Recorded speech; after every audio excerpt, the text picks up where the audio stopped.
केल्याच्या नंतर आपलं हा शरीर पवित्र होतो. संतांचे उपदेश संतांचे वचन जर आपण श्रवण केले, आपली जे असणारा हे जे मन आहे ना, त्या मनामध्ये फरक पडतो.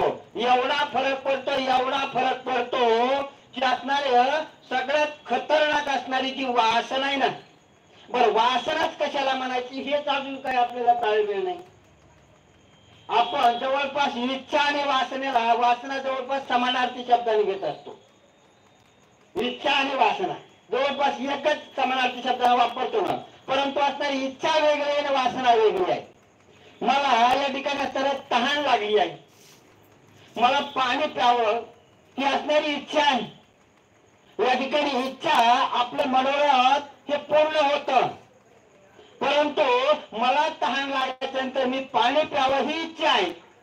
पण मला तहान लागल्याच्या नंतर रंगीबेरंगी पाणी प्यावं ही वासना आहे. आणि वासना ही कधीच पूर्ण होत नाही.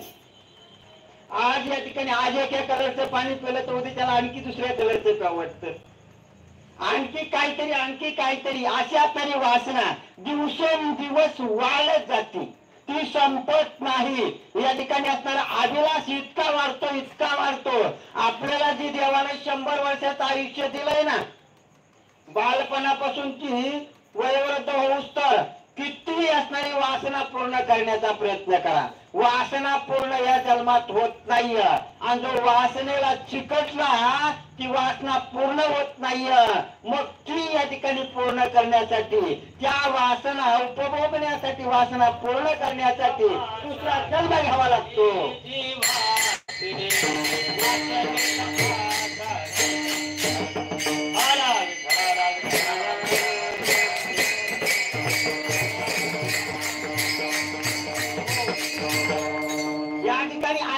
ती खतरनाक वासना या ठिकाणी असणारा अन्न वस्त्र निवारा, तुमच्या या ठिकाणी जे असणारी इच्छा आहेत ना, इच्छा जरूर पूर्ण होतात.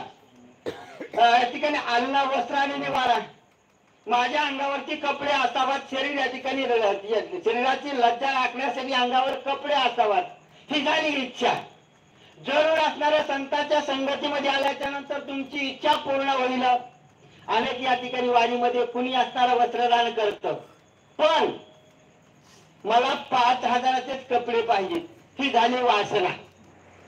या ठिकाणी ती पूर्ण होत नाहीये. बर आज 5,000ची घ्यावं असं मला माझी असणारी वासना निर्माण झाली.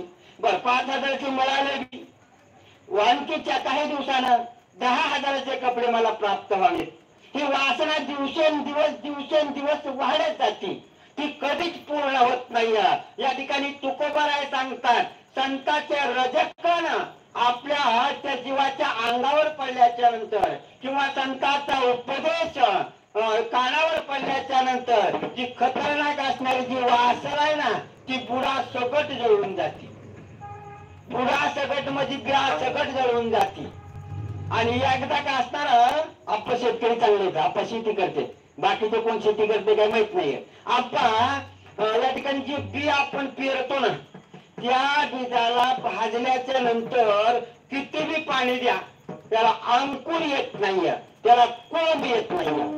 अशी असणारी जी वासना आहे ना, या ठिकाणी आपल्या रानामध्ये गवत वाहिलं, मोकार गवत पंधार वाहिलं, त्या पंधारावर जर मिराया कातर मारलं, त्याचे बिया सहित सगळं संपून जात का नाही. अशी जी वासना आहे ना, आपल्याला या ठिकाणी अनेक या ठिकाणी जन्म भोगायला लावणारी जी वासना, अनेक जन्म जिच्यासाठी घ्यावा लागतो, ती वासना संतांचा उपदेश कानावर पडल्याच्या नंतर बिया सगट बुडा सगट मुळी सुद्धा शिल्लक राहत नाही. ती वासना जळून खाक होती आता त्याला सांगतात. अभंगाचं दुसरं चरण, मग राम नामे उपजे